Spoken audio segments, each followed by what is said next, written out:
পবিত্র রমজানের রহমত আর মাগফিরাতের দিনগুলো শেষ হয়ে রমজানের শেষ অংশ অর্থাৎ নাজাতের 10 দিন শুরু হয়েছে। নাজাতের 10 দিনে আমাদের দোয়া হোক, পরম করুণাময় আল্লাহ সুবহানাহু ওয়া তাআলা আমাদেরকে রক্ষা করুন। ফিলিস্তিন সহ সারা বিশ্বের নিরীহ নিষ্পাপ শিশুদেরকে আল্লাহ হেফাজত করুন। হে আল্লাহ, ফিলিস্তিনের ফুলের মতো কোমল নিষ্পাপ শিশুদেরকে পরম নিরাপত্তার সাথে মায়ের কোলে বেড়ে ওঠার সুযোগ দিন। পবিত্র রমজানে হেলথি আর ডেলিশাস দুটি খাবার নিয়ে এলাম আজকে। হ্যাঁ, আমার প্রিয় একটা রঙিন সবজি বিটরুট। ভিটামিন এ, বি আর সিতে ভরপুর, আর আয়রন আর পটাশিয়ামে সমৃদ্ধ এই বিটরুট। বাজার থেকে বিটরুট কেনা হয়েছে ফ্রেশ পাতাসহ। অনেকেই হয়তো জানেন না বিটরুটের কচি পাতাও সুস্বাদু শাক হতে পারে। বিটরুটের পাতাগুলো ছাড়িয়ে নিয়ে এরকম পাতলা আবরণ বা খোসাটা পিলার দিয়ে পিল করে নিলাম। এরকম গাঢ় রঙিন সবজি দেখলে আমার কিন্তু কেমন যেন মাথা খারাপ হয়ে যায়। সৃষ্টিকর্তার এত সুন্দর সৃষ্টির জন্য তার প্রশংসা করতে ইচ্ছা করে মন ভরে।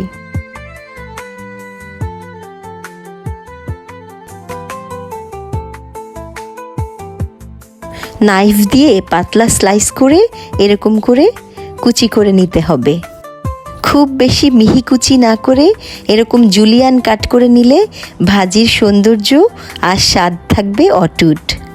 আমি নাইফ দিয়ে এরকম পাতলা স্লাইস করেছি, বাট যারা বটি দিয়ে কাটতে চান তারাও এরকম পাতলা স্লাইস করে কুচি করে নিতে পারেন বটি দিয়ে।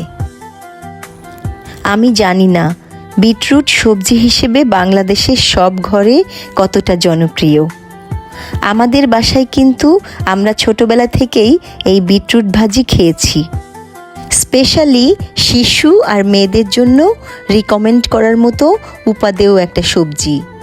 খাবারের তালিকায় এরকম বিটরুট ভাজি বা বিটরুটে যে কোনো খাবার রাখলে আয়রন ডেফিসিয়েন্সি বা রক্ত স্বল্পতার কোনো চান্সই নেই।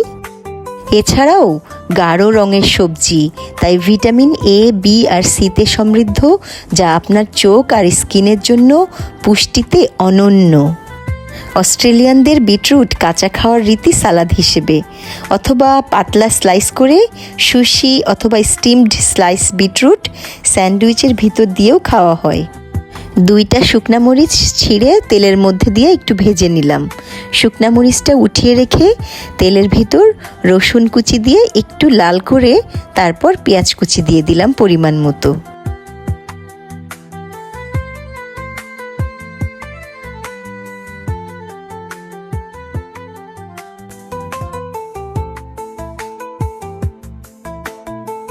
এই তো পেঁয়াজ রসুন কুচি এরকম বাদামি করে ভেজে আমি একটা পিরিচে উঠিয়ে রাখবো বিটরুট ভাজার জন্য। ভাজা পেঁয়াজ রসুন কুচি উঠিয়ে রেখে ওই তেলের ভিতরেই আমি বিটরুট কুচি দিয়ে দিলাম। পরিমাণ মতো লবণ দিয়ে নেড়ে চেড়ে ঢাকনা দিয়ে ঢেকে দিব কিছুক্ষণের জন্য। আচ্ছা, একটা প্রয়োজনীয় কথা, বিটরুট কিন্তু আমি পিল করার আগেই ভালো করে ধুয়ে নিয়েছি।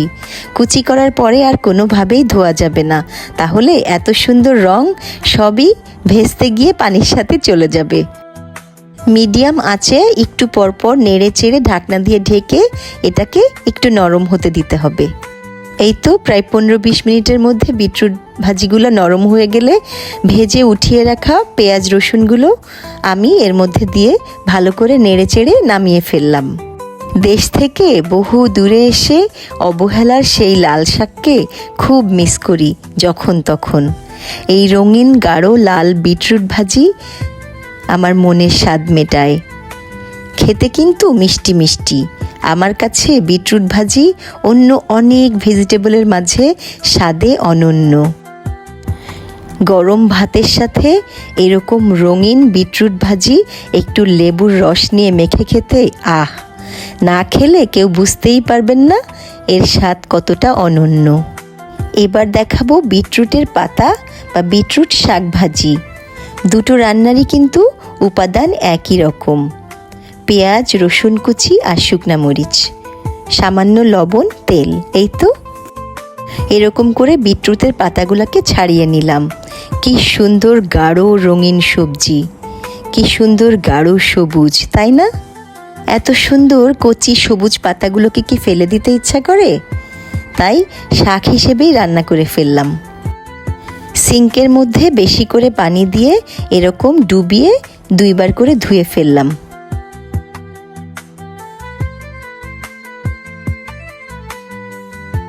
আচ্ছা, বিটরুটের পাতাগুলোকে বাছার একটা ছোট্ট টেকনিক হচ্ছে, এই পাতাটার মাঝের এই শক্ত ছোট্ট শিরাটা ফেলে দিতে হবে শুধু, এই তো।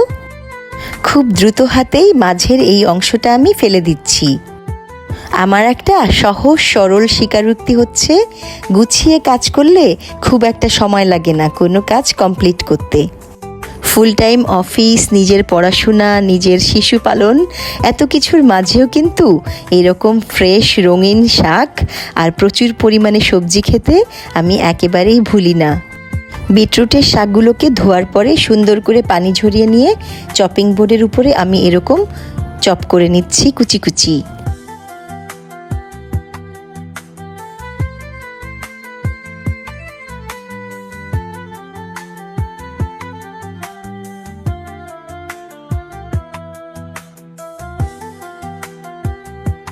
ওই যে বলেছিলাম, দুটি রান্নার একই উপাদান, পেঁয়াজ, রসুন কুচি আর শুকনা মরিচ, এই তো। একই প্রসেসে তেলের মধ্যে শুকনা মরিচটা একটু ভেজে নিয়ে পেঁয়াজ আর রসুন কুচি দিয়ে সেগুলোকে হালকা বাদামি করে নিতে হবে।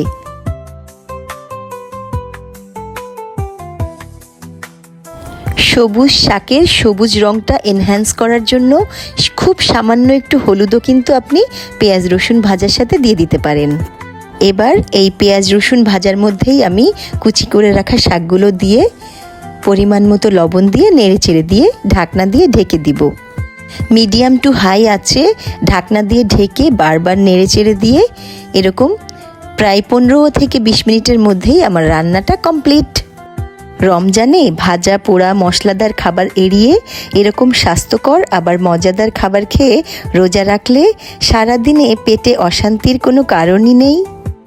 রমজানের শেষ 10 দিনের বেজোর রাতগুলোতে মহান আল্লাহ সুবহানাহু ওয়া তাআলা সর্বোচ্চ মর্যাদাপূর্ণ কদরের রাতের অনুসন্ধানে আমাদেরকে সর্বোচ্চ প্রার্থনার কথা বলেছেন।